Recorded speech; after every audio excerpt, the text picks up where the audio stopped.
যারা মনে করছে যে দুদিনের দুনিয়া খাবো দাবো ফুর্তি করব, দুনিয়াটা মস্ত বড় মনে করব, আমি তাদেরকে বলছি না। যারা মনে করছেন যে দুনিয়াতে জন্মগ্রহণ করেছি, মরে যাব, হয়ে যাবে, অথচ মুসলিম, আমি তাদের বিষয়ে এই কথা বলছি না। আমি এই কথাটা বলতে চাইছি তাদেরকে যারা জান্নাতে যেতে চায়। একজন মুসলিম, নামাজের জায়গায় আমাদের পাওয়া যায় না, অমুসলিমদের রীতিনীতিতে আমরা 100তে 100 কি করে হবে? আপনার ব্যক্তিত্ব কোথায়? আপনার দাপট, আপনি একজন বাড়ির গার্জেন, আপনার আধিপত্য কোথায়? আপনার ক্ষমতা কোথায়? আমরা মুসলিমরা আজকে কাপুরুষে পরিণত হয়ে গিয়েছি, অথচ আমাদের দরকার ছিল আমরা একজন যে বীর পুরুষ, আমাদের সেই দাপটের দরকার ছিল। কথা এটা, অমুসলিমদের রীতিনীতি আমরা মুসলমান আমাদের সমাজে আসতে দেব না, আমরা মুসলমান আমাদের পরিবারে আসতে দেব না, আমরা মুসলমান আমাদের জীবনে আসতে দেব। আজকে যে বিষয়টা নিয়ে আলোচনা করব বলে এই ছোট্ট একটা প্রোগ্রাম বা অনুষ্ঠানের আয়োজন করেছি, বিষয়টি হলো ইসলামের দৃষ্টিতে 25শে ডিসেম্বর। এক কথায় আমি আপনাদের বলতে চাই, এটা যদি আপনারা খ্রিস্টান ধর্মগ্রন্থকে অনুধাবন করেন, খ্রিস্টান ধর্মগ্রন্থকে একটু পর্যালোচনা করেন, বা খ্রিস্টান ধর্মগুরুদের থেকে যদি কিছু পরামর্শ নেন, এটা পেয়ে যাবেন যে 25শে ডিসেম্বর যে যিশু আলাইহিস সালাতু ওয়াস সালামের জন্মদিবস পালন করতে হবে বা ওনার জন্মদিন, এটা এখানে এর কোনো পরিপ্রেক্ষী প্রমাণ নেই। তারপরেও সমকালীন কিছু খ্রিস্টানেরা এটাকে পালন করছে। ফার্স্ট পয়েন্ট, আমি বলতে চাই আমরা মুসলমানরা নিজের মাকে ভাত দিই না, আর বইয়ের মাকে বলি আম্মা জান।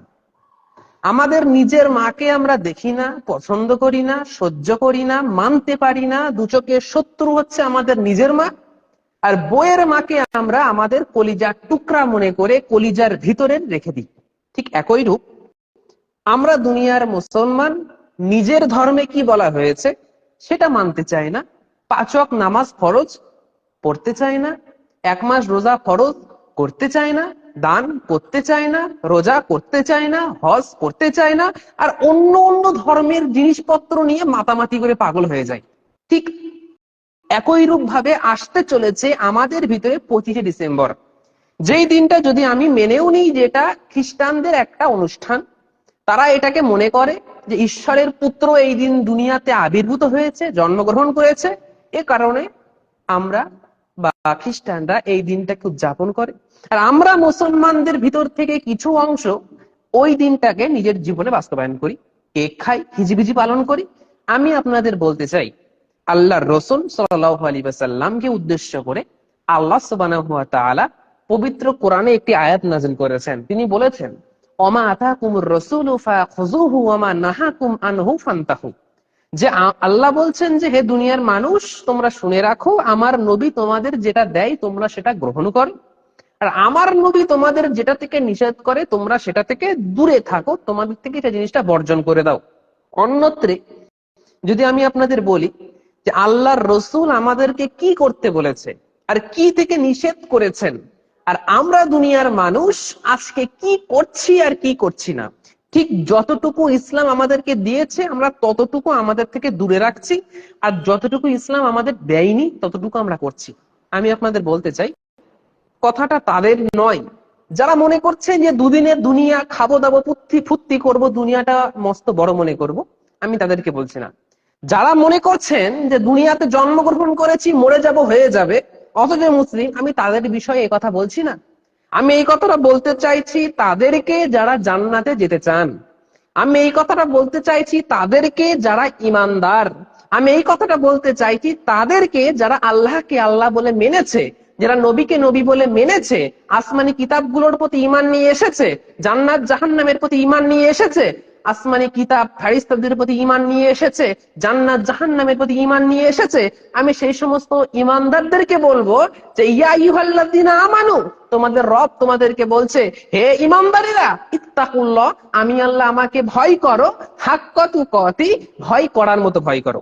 আল্লাহকে ভয় করার মতো ভয় করে আমাদের মুসলিম সমাজ থেকে এই সমস্ত কুট খারাপ জিনিসপত্র গুলো, যেগুলো ইহুদি নাসারা খ্রিস্টানদের কালচার, যেগুলো যাদের আদর্শ, তাদের কাছে থাক, আমরা আমাদের ইসলামের ভিতরে তাদের কোনো ঠাঁই দেব না। আমি তাদেরকে বলতে চাইছি যারা আমরা জান্নাতে যেতে চাই, যারা আমরা জান্নাতে যেতে চাই, আমি তাদেরকে বলতে চাইছি যে আপনার জীবন থেকে, আপনার লাইফস্টাইল থেকে ওই সমস্ত কালচার গুলোকে ডিলিট করতে হবে যেগুলো বিজাতীয়, কারণ আমরা জান্নাতে যেতে চাই। আর আল্লাহর রাসূল সাল্লাল্লাহু আলাইহি ওয়াসাল্লাম তিনি বলেছেন, মান তাশাব্বা বিকওমিন ফাহুয়া মিনহুম, যে হে দুনিয়ার মানুষ তোমরা শুনে রাখো, তোমরা দুনিয়াতে যে যাকে অনুসরণ করবে, যে যে কওমকে ফলো করবে, কাল কিয়ামত তোমাদের তাদের সঙ্গে হবে। আমরা জানি, আমরা মুসলিমরা জানি আমাদের আদর্শ কার ভিতরে? মুহাম্মদ সাল্লাল্লাহু আলাইহি ওয়াসাল্লামের ভিতরে। লাকাদ কানা লাকুম ফি রাসূলিল্লাহি উসওয়াতুন হাসানা। আর আমরা দুনিয়ার মুসলমান আমাদের পরিবারকে ন্যূনতম এই জ্ঞানটা দিতে পারিনি। আমরা দুনিয়ার মুসলমান আমাদের পরিবারের ভিতরে এই শিক্ষা দিতে পারিনি যে আমাদের পরিবারের প্রত্যেকটা ব্যক্তিবর্গের আদর্শ রয়েছে কোরআন হাদিসের ভিতরে, আল্লাহর রাসূল সাল্লাল্লাহু আলাইহি ওয়াসাল্লামের ভিতরে। আমরা আমাদের পরিবারকে এই শিক্ষা দিতে পারিনি। আর এ কারণেই তো আগামীকাল 25শে ডিসেম্বর আসছে, আমাদের বাড়ির ছেলেরা, আমাদের বাড়ির মেয়েরা এই দিনকে কেন্দ্র করে কেক খাওয়া শুরু করে দেবে, খ্রিস্টানদের রীতিনীতি নিজের জীবনে বাস্তবায়ন করা শুরু করে দেবে।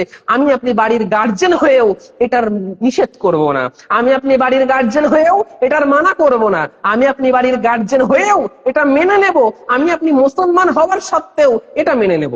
আরো পকেট থেকে করে নোট বের করে দেব, কারণ আমার ছেলে মেয়ে তো এতে খুশি হবে।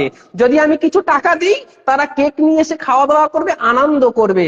কিন্তু আমি আপনাকে বলি, আপনি যে আপনার সন্তানের আনন্দের জন্য, আপনার ছেলের আনন্দের জন্য, আপনার স্ত্রীর আনন্দের জন্য, আপনার ভাইয়ের আনন্দের জন্য এই যে হালাল হারাম কাজে আপনি সহায়তা করলেন, কাল কিয়ামতের ময়দানে আপনার স্ত্রী আপনার কোনো কাজে আসবে না, আপনার সন্তান আপনার কোনো কাজে আসবে না, আপনার ভাই আপনার কোনো কাজে আসবে না, কেউ আপনার কোনো কাজে আসবে না।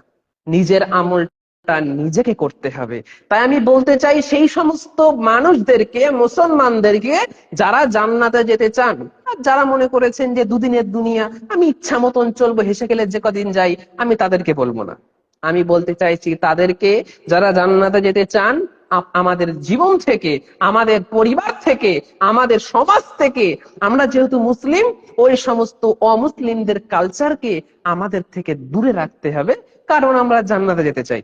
আল্লাহ রাসূলের কথা অনুযায়ী আমরা আমাদের সমাজ থেকে, আমরা আমাদের পরিবার থেকে, আমরা আমাদের জীবন থেকে এই সমস্ত অমুসলিমদের রীতিনীতিগুলো আমরা দূর করে দেব। আল্লাহ সুবহানাহু ওয়া তাআলা যেন আমাদের সকলকে এর প্রতি কঠোর থাকার তৌফিক দান করে, আমিন। আমি বলতে চাই, এই যে 25শে ডিসেম্বর আসছে এবং এরপর থেকে শুরু হয়ে যাচ্ছে বিভিন্ন রকম অসভ্যতামি আমাদের সমাজে। আমাদের মুসলিমদের পরিবারের বোনেরাও যাবে, আমাদের মুসলিমদের পরিবারের ভাইয়েরাও যাবে। পিকনিক নামক যে একটা নোংরা একটা রীতি, একটা নীতি সমাজে চলছে, সেখানে আমাদের বাড়ির ছেলে মেয়েরা চলে যাবে। আমি আপনি হালাল পয়সা উপার্জন করেও আমাদের টাকা দিয়ে দিচ্ছি তাদেরকে হারাম পথে ব্যয় করার জন্য, এর হিসাব কি আমাকে আপনাকে দিতে হবে না? আমি আপনি যখন একজন বাড়ির গার্জেন, আমাকে আপনাকে জিজ্ঞাসিত হতে হবে, আমাকে আপনাকে জবাবদিহি করতে হবে যে আমি আপনি আপনার সন্তানদেরকে ইসলামের রাস্তায় চলিয়েছি কি চালাইনি।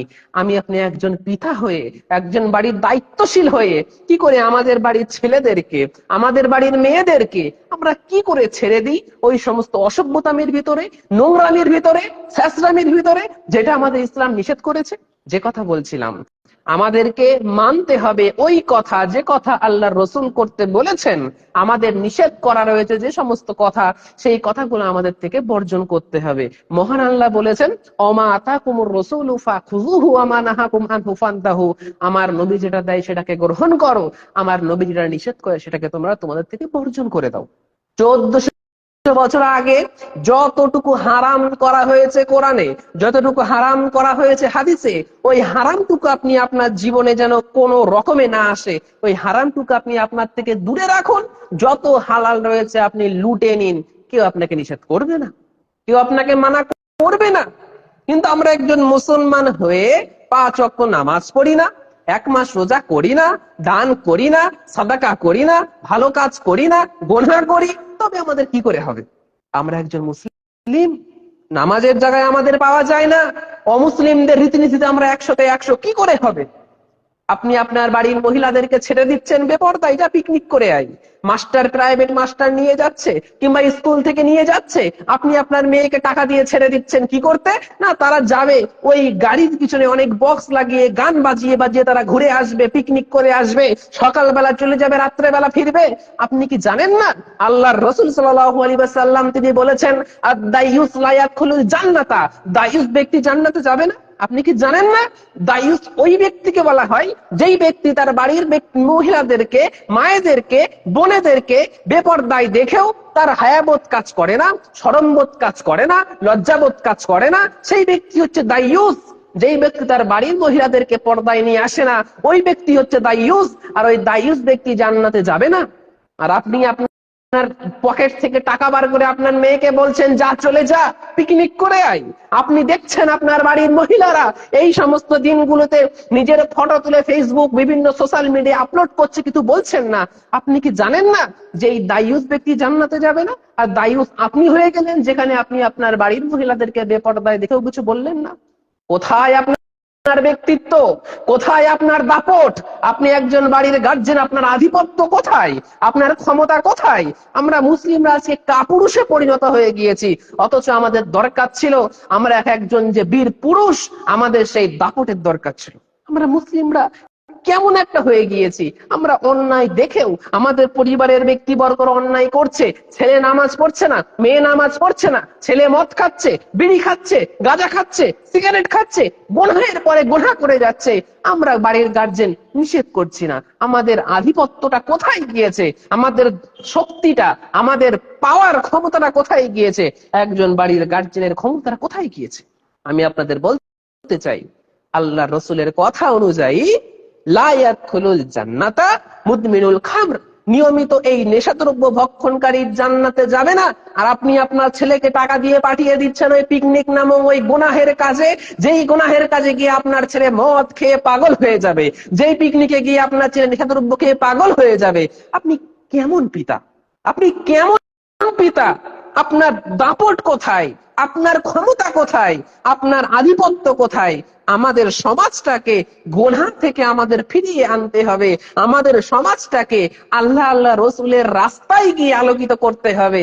আমাদের পরিবারটাকে আদর্শ পরিবারে রূপান্তরিত করতে হবে। মূল কথা এটা, অমুসলিমদের রীতিনীতি আমরা মুসলমান আমাদের সমাজে আসতে দেব না। আমরা মুসলমান আমাদের পরিবারে আসতে দেব না। আমরা মুসলমান আমাদের জীবনে আসতে দেব না। এটা আমার আপনাদের কাছে অনুরোধ, যেন একজন মুসলমানের বাড়িতে এই 25শে ডিসেম্বর যেটা স্পষ্ট হারাম, এই হারাম যেন আমাদের পরিবারে ভিতরে না ঢোকে, এই হারাম যেন আমাদের পরিবারের ভিতরে সামিল না হয়। যেন এই দিনগুলোতে, এই যে এইবার পিকনিক নামক যে গুনাহের একটা পর্ব আসছে, যেন এই গুনাহের ভিতরে আমাদের পরিবারের ভাইরা, আমাদের পরিবারের বোনেরা যেন সামিল না হয়। এটা একজন বাড়ির গার্জেন হয়ে, দায়িত্বশীল হয়ে আমাদের একান্ত দায়িত্ব এবং কর্তব্য। আল্লাহ সুবহানাহু ওয়া তাআলা যেন আমাদের সকলকে এই সমস্ত নিকৃষ্ট থেকে, নিকৃষ্টতম গুনাহ থেকে বাঁচার তৌফিক দান করে। সকলে বলি আমিন।